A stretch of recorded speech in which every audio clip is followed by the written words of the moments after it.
केतन हत्याकांड, प्यार, धोखा और मौत की साजिश। अब अदालत में लड़ेंगे उज्जवल निकम। 18 जून 2026 महाराष्ट्र के पुणे के पास स्थित लोहागढ़ किला। सुबह का शांत माहौल था।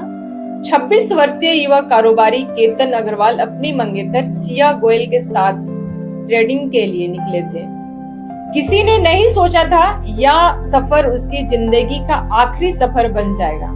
कुछ ही घंटों बाद खबर आई कि केतन गहरी खाई में गिर गए। शुरुआत में हर किसी ने इसे एक हादसा माना, परिवार भी सदमे में था। लेकिन जैसे जैसे पुलिस जांच आगे बढ़ी, एक एक कर ऐसा राज सामने आने लगा जिससे इस पूरे मामले को देश के सामने चर्चित हत्याकांडों में शामिल कर दिया।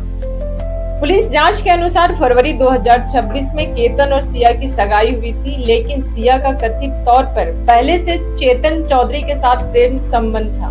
परिवार के दबाव में सगाई तो हुई, लेकिन पुलिस का आरोप है कि दोनों शादी नहीं करना चाहते थे। रिश्ता खत्म करने के बजाय उन्होंने कथित तौर पर केतन को हमेशा के लिए रास्ता से हटाने की योजना बनाई। जांच में सामने आया है कि यह हत्या अचानक नहीं हुई, बल्कि कई दिनों तक इसकी तैयारी की गई। पुलिस के अनुसार 31 मई को पहली बार सिया केतन को लोहागढ़ किले में ले गई। वहां कथित तौर पर उन्होंने खाई की ओर धक्का देने की कोशिश की, लेकिन केतन झाड़ियों का सहारा लेकर बच निकले। सिया ने कथित तौर पर इसे सांप से बचाने की कोशिश बताया और केतन ने फिर से उस पर दोबारा भरोसा कर लिया। इसके बाद 4 जून फिर से योजना बनाई गई, लेकिन उस दिन केतन की मां ने उसे बाहर जाने से रोक दिया। योजना विफल हो गई। 14 जून जो तीसरी बार मौका तलाशा गया, लेकिन किले पर पर्यटकों की भीड़ अधिक होने के कारण कथित आरोपी पीछे हट गए। फिर आया 18 जून। पुलिस के मुताबिक उस दिन हत्या से पहले सिया और चेतन एक कैफे में मिले और आखिरी बार पूरी योजना बनाई।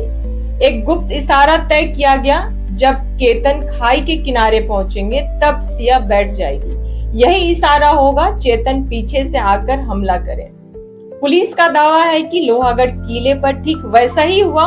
मौका मिलते ही केतन को गहरी खाई में धक्का दे दिया गया। उसकी मौके पर ही मौत हो गई। इसके बाद पूरी घटना को हादसे बताने की कोशिश की गई, लेकिन पुलिस को mobile chat, call record, location data और अन्य इलेक्ट्रॉनिक साक्ष्यों से कई अहम सुराग मिले। जांच आगे बढ़ी और हादसे की कहानी धीरे धीरे कथित हत्या की साजिश में बदल गई। इसके बाद सिया गोयल और चेतन चौधरी को गिरफ्तार कर लिया गया।